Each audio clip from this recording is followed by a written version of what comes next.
A radio disc jockey turns stunt night into a ghost hunt, carrying a wire recorder into an isolated house above the Pacific near Malibu, a property marked by 4 apparent suicides.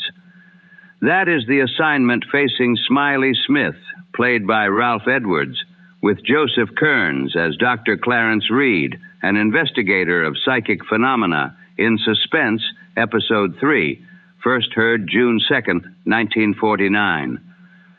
Charles McDonald, the real estate agent, hopes the night's experiment will clear the house's reputation. Smiley intends to put the whole affair on record.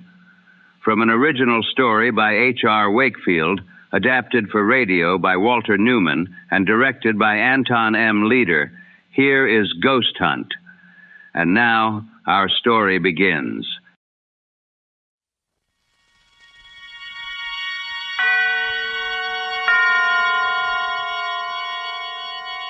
Now, Autolite and its 60,000 dealers and service stations present Suspense.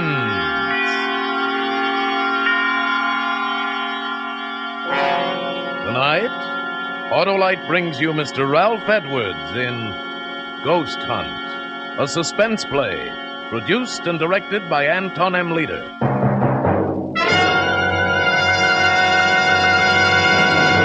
Friends, replace worn-out narrow-gap spark plugs with a set of those new wide-gap Autolite resistor spark plugs. Your motor will idle smoother, give better performance on leaner gas mixtures, actually save gas. These winning benefits are all made possible by a newly developed Autolite 10,000-ohm resistor, built right into every Autolite resistor spark plug, making practical a wider spark gap setting, and that's what does the trick. What's more, Autolite resistor spark plugs with this exclusive Autolite resistor have greatly increased electrode life and cut down on radio and television interference. So, folks, see your Autolite dealer and have him replace old, worn-out, narrow-gap spark plugs with a set of the new Autolite resistor spark plugs. Remember, you're always right with Autolite. And also remember, the Autolite Suspense Show is now on television. Every Tuesday night in many parts of the country. And now, Autolite presents Ralph Edwards in a tale well calculated to keep you in suspense.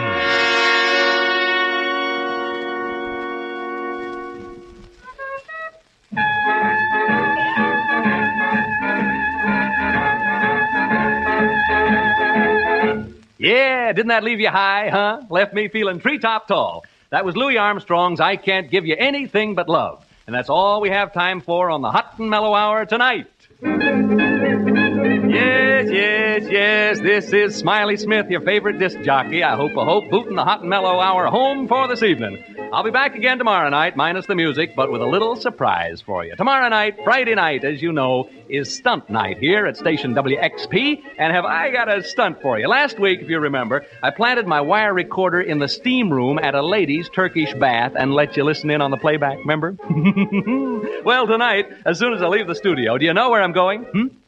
Your friend Smiley is going to spend the night in a haunted house on a spook hunt. You heard me, a spook hunt in a haunted house. I'm bringing my little old wire recorder along with me, and if you tune in tomorrow evening at this time, you'll learn what it's like to spend a night in a haunted house. Ain't that something? Yeah, a real haunted house. No kidding. 4 people are known to have committed suicide there. So tune in tomorrow night and share a real thrill with your old pal Smiley, I must be crazy, Smith. Good night.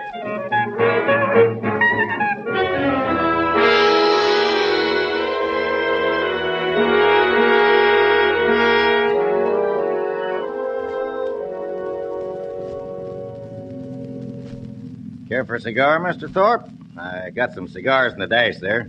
No. Well, no reason for you to carry a chip on your shoulder, Mr. Thorpe. Oh, really?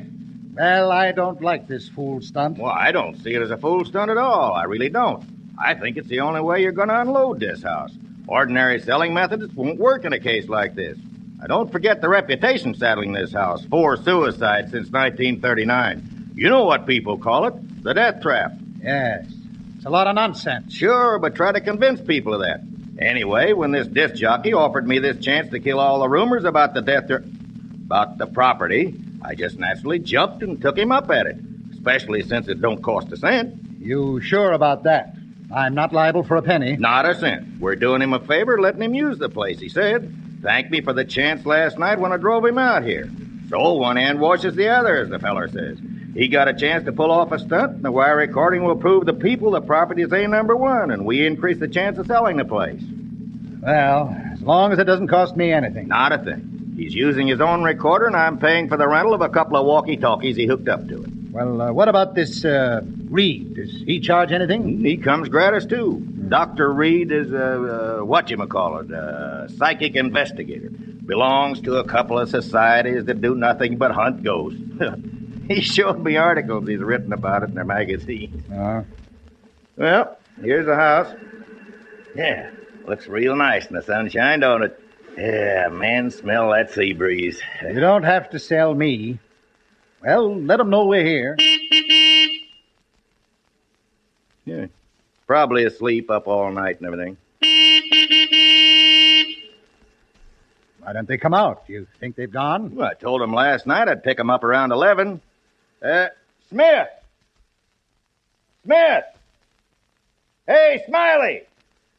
Dr. Reed! Yeah, fast asleep, I guess. We better go in and wake him up.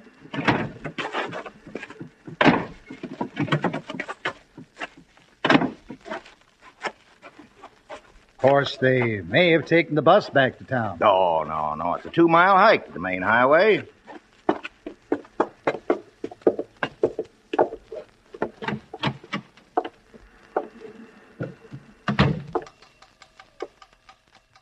Smith! Hey, Smiley. Where are you? Wake up. You don't suppose, do you? Oh, no. Smith. Dr. Reed. What's that clicking noise from in there? Well, that's his wire recorder. He left it running. These machines cost a lot of money. Doesn't he care if he uses up his batteries? Well, where is he, and where's this Reed? Maybe they're upstairs. Smith! Hey, anybody home? They must have walked to the highway and taken the bus. Well, he wouldn't have left his machine. Well, where are they, then? Where are they? Now, don't get excited, Mr. Thorpe. Don't tell me not to get excited.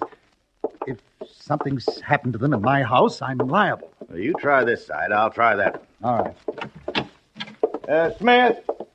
Hey, Smiley. Smith. Oh. McDonald, come here. What? Oh, no. Reed. Dr. Reed. No, don't touch him, Mr. Thorpe. You'll get your hands off. Look. Blood. Is he dead? I can still feel his pulse. We better get him to hospital fast.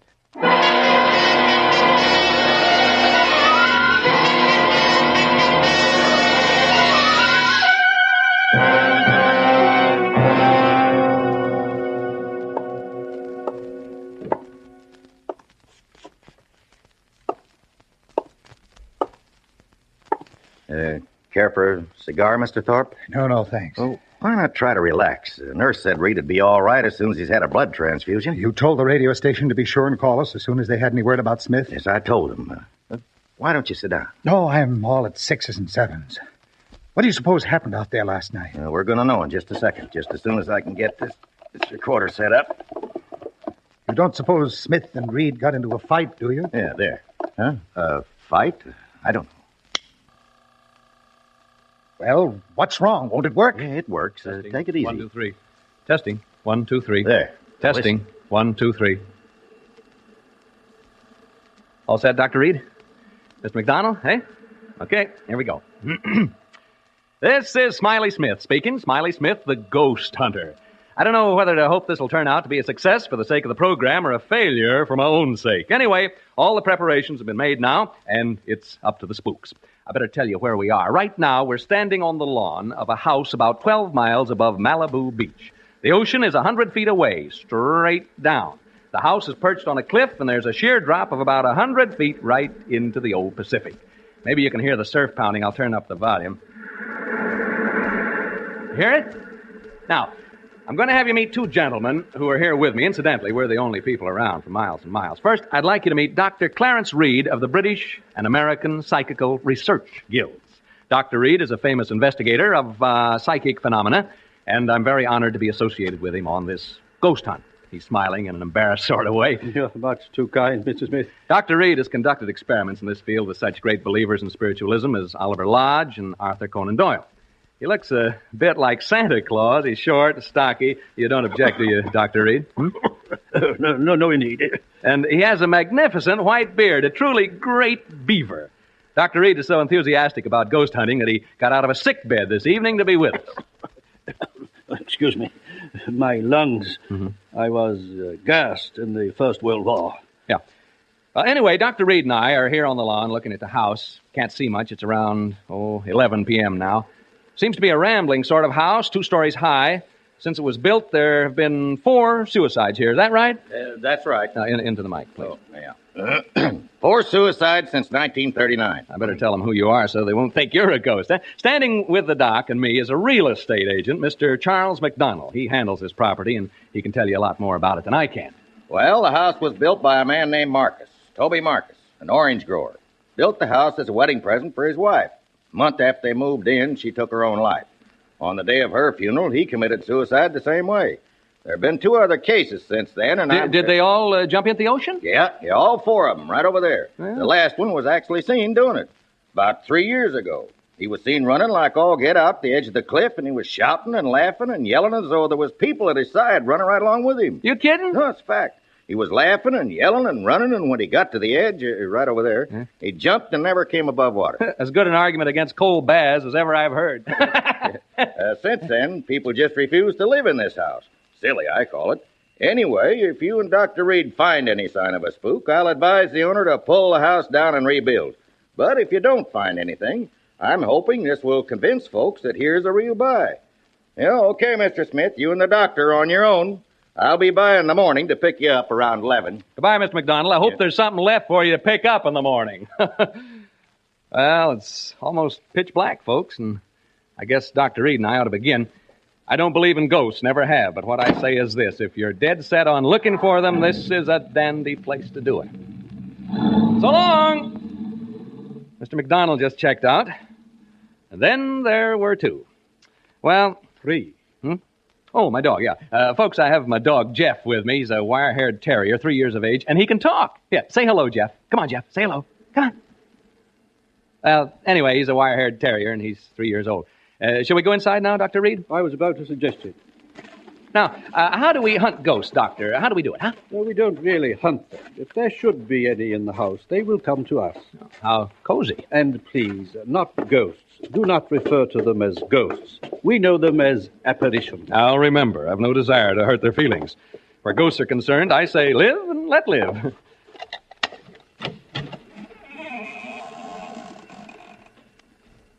Well, we've opened the front door now. Maybe you heard the hinge squeak a little. Now we're standing here looking in. Can't see much. Smells sort of musty and damp. What's the matter, Jeff? What's the matter, boy? Jeff. Oh, come on now, come on. My dog seems to object to entering this house. He has all 4 feet braced, and he's straining against the leash. Perhaps he senses something we don't. Like apparitions, maybe? Perhaps. It's not unusual. Animals lack the veneer of sophistication we humans possess, and are more sensitive to such emanation. Yeah, come on, Jeff. Now, stop this nonsense. He probably smells a mouse or rat or something. Come on, Jeff. We're going in whether you like it or not. Well, there's a short entrance hall, and over there at the end of it is a flight of stairs leading to the 2nd floor. Jeff! And over here at the left is what seems to be a large reception room. We're entering this large room now. There are windows over there, French windows, and through them I can see the ocean. The electricity hasn't been turned on, so all I have to see by is a flashlight. Not a very powerful one at that. Dr. Reed is now adjusting his walkie-talkie. It's hooked up to my recorder so that he can cut in while he's hunting and tell us what he's found. Here's a few words from Doc before he sets forth on his investigation through the house. Ladies and gentlemen, excuse me. Mr. Smith has introduced me as a ghost hunter. He spoke, I think, in a spirit of skepticism and levity. I'd like to assure you all that my purposes here are serious. I have spent my entire life seeking reliable proof of the appearances of apparitions. Have you ever seen any? Ever? I have seen phenomena which lead me to believe in the possibility of their existence, although I have never seen any. I account myself sensitive to the evidence of their existence. This house, for example, affects me profoundly. It doesn't seem to affect you in the same way. I'm not too happy about all this, if that's what you mean. You are not psychic, and therefore not sensitive to these matters as I am. I imagine the question in the minds of those of you listening to us is, shall we find apparitions? I don't know. But I feel they are here and that they are evil. I sense danger. I shall soon know. Dr. Reed's leaving the room now to make a tour of the house. First thing I'm going to do is open the windows and let some fresh air in. It feels better already. Cooler anyway. I know that. Ow! What was a bat? A bat just flew into the room. I think it's a bat, not a bird. I didn't actually see it, just its shadow as it fanned my face. There it is again. It touched me as it passed. Jeff, come back here. Jeff, you fool dog, come back here. Dr. Reed. Dr. Reed. Dr. Reed!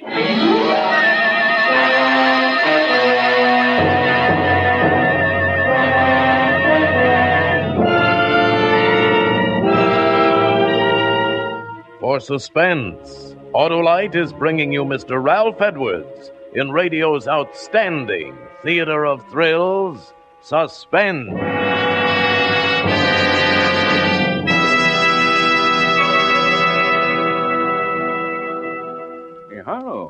Hello, snap out of it. Huh? I'm reading a letter about the new wide gap Autolite resistor spark plugs, Hap. Oh? It's from Mrs. Clark Perry right here in Hollywood. She says, our 1948 station wagon has given constant trouble.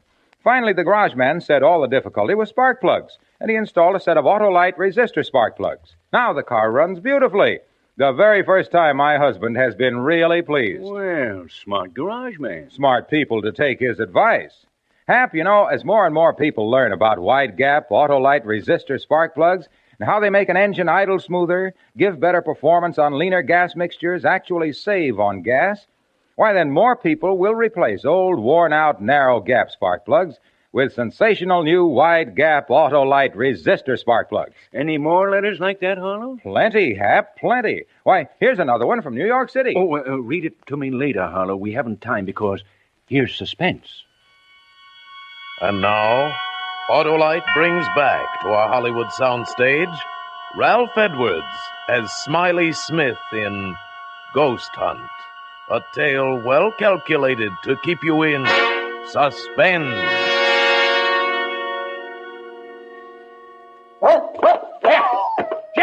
Jeff, come back here. Jeff, you fool dog, come back here. Dr. Reed. Dr. Reed. Dr. Reed! Reed speaking. What is it, Smith? Jeff has run off. My dog, he jumped through the window and ran off. Oh, so? I told you he sensed something about this house, didn't I? Yeah, you want to come and see if you can determine what it was exactly that set him off? Soon. I am making my way slowly up the stairs toward the second floor now. I'm halfway up. I'll be down with you soon. Folks, my dog's run away. You probably heard him howling. He jumped through the window and took off. Never did anything like that before. Frightened by the bat, I guess. Personally, alone here in this big room, I can understand how he must have felt. This isn't a cheerful spot by any means.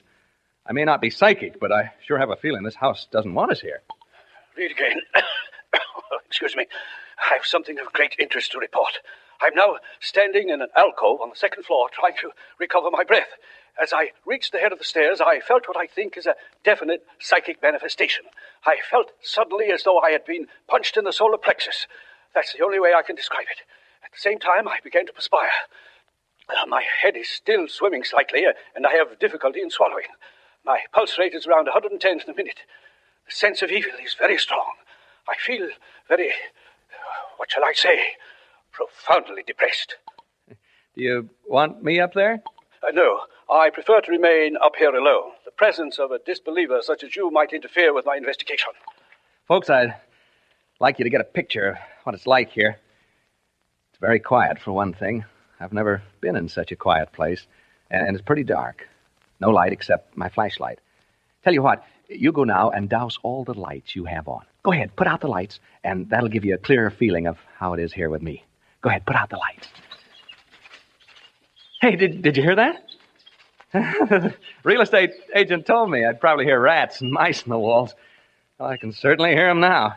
Even you can hear them, I think. It's as though... Dr. Reed speaking.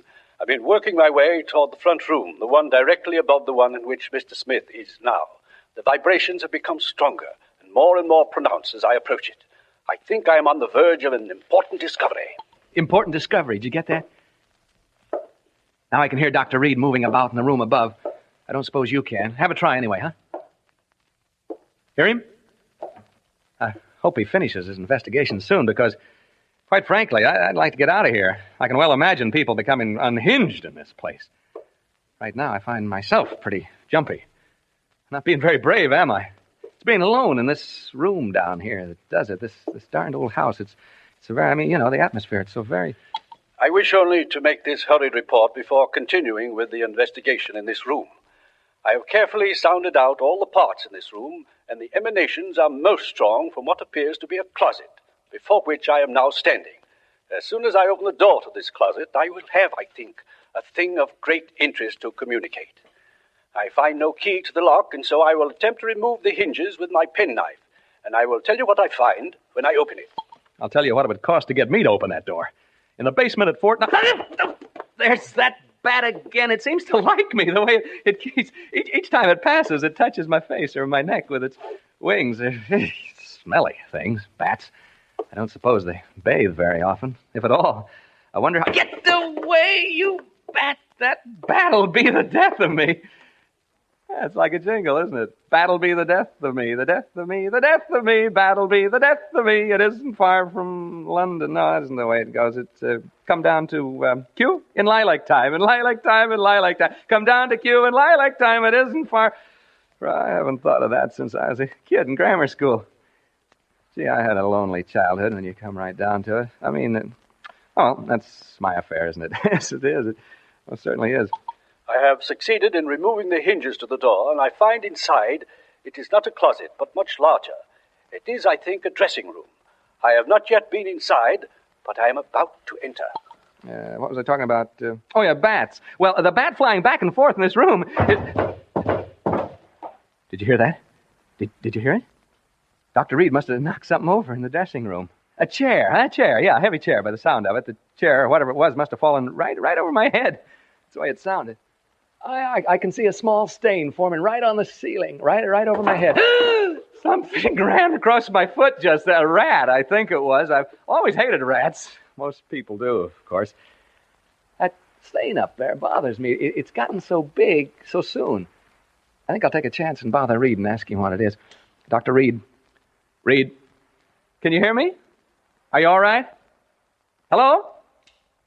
Well, he didn't answer. I think he's just a little bit deaf. I think so. What do you suppose he's found, huh?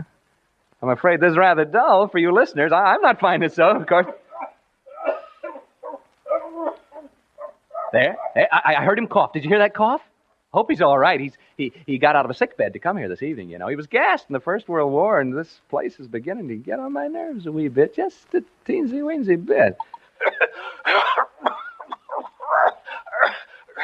Reed speaking. Hello? He switched off. That's the bad cough he's got. I feel so lonely. I've been alone so much in my life. Not so much now, of course, but when I was younger, I was alone so much of the time, you know, struggling to get ahead, living in a hall bedroom, wondering where my next meal is coming from. I get the blues just remembering it. Seem sad, young people having to spend so much time alone. Sad for old people, too, of course. I'm saying of course a lot. Of course I am.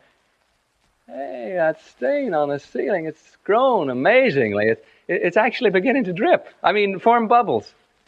They'll start dropping soon. Colored bubbles, they seem to be. Odd-shaped stain, like a body lying on its back with its arms stretched out. It's cheerful. Oh.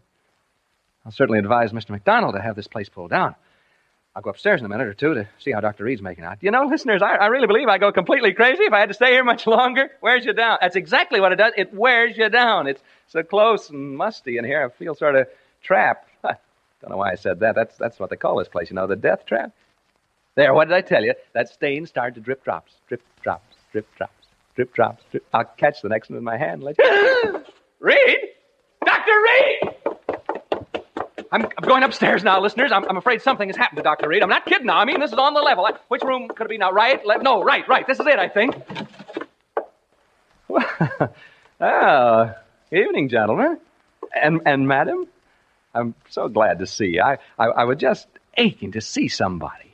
Anybody. I've been so lonely down there. What have you done with the doctor, huh? I know he's been hurt. See the color of the bubble on my hand? What have you done with him? Make way, please, gentlemen. Make way. Well, this isn't the funniest darn thing. This can't be Dr. Reed lying here. He didn't have a red beard. Now, don't crowd me, gentlemen. Don't crowd me, please. Huh? You want me to go where with you? You want me to do what? Speak up, gentlemen. To the cliffs. Down to the cliffs? You mean right now? Well, all right, if you'll come with me. I don't want to be alone anymore. You will come with me? All of you? All four of you? You too, ma'am? Oh, good. Come on, then. To the cliffs. To the cliffs. To the cliffs. To the... He jumped over the cliff. He jumped over the cliff. MacDonald, he jumped over... Mr. MacDonald, Mr. Thorpe, you may come in to see Dr. Reed now. What? Uh-huh. Dr. Reed is conscious. You may see him now. Is he able to talk? Just for a few minutes. In here. Come in. Come in, gentlemen. How are you, Dr. Reed? We've been waiting to see you. Yes, and I must apologize, gentlemen. I had a most unfortunate accident. Hemorrhage. Hemorrhage? Yes. My lungs, you know. Now, gentlemen. Hemorrhage? Dr. Reed, what happened in that house? What happened to Smith? We've just been listening to a playback of the recordings you made out there. Smith? Well, isn't he with you? We've just heard the recording, Dr. Reed. Smith jumped over the cliff into the ocean. Oh, that poor boy. Dr. Reed, will you please tell us what happened? We heard on the recording there were ghosts in that house. Ghosts? I didn't see any ghosts. But Smith, what about him? If he went over the cliff, it was fear that drove him over. But, gentlemen, I didn't see any ghosts. As for that unfortunate young man, who can say now what he saw or thought he saw?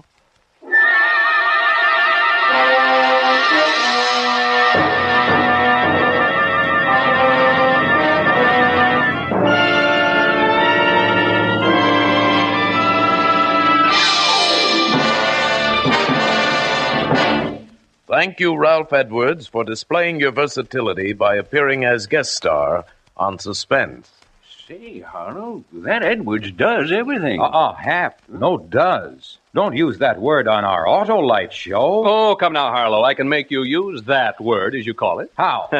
Now, don't you say that Autolite resistor spark plugs make your car engine idle smoother? Yes, but... And your car gives better performance on leaner gas mixtures. Saves gas. Sure does. Does. Aren't we devils? Ralph, you tricked me.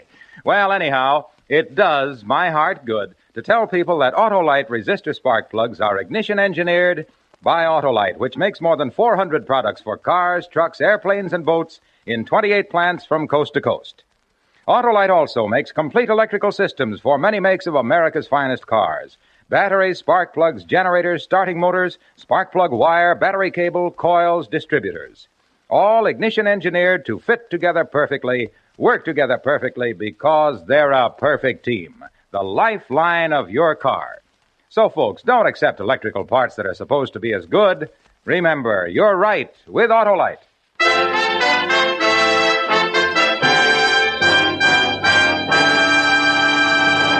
And now here again is Ralph Edwards. I want to thank Tony Leader and his great cast of actors for helping to make my appearance on Suspense a very pleasant consequence. Like all of you, I'm a great Suspense fan, and I'm looking forward to next week when radio's outstanding theater of thrills brings you Joseph Cotton in The Day I Died, another gripping study in Suspense. Tonight's Suspense play was adapted for radio by Walter Newman from an original story by H.R. Wakefield, with music composed by Lucien Morawek and conducted by Lud Gluskin. The entire production was under the direction of Anton M. Leader. Make it a point to listen next Thursday to Suspense, radio's outstanding theater of thrills. Remember, next Thursday, same time, hear Joseph Cotton in The Day I Died. You can buy Autolite resistor spark plugs, Autolite stay-full batteries, Autolite electrical parts at your neighborhood Autolite dealers. Switch to Autolite. Good night. This is CBS, the Columbia Broadcasting System.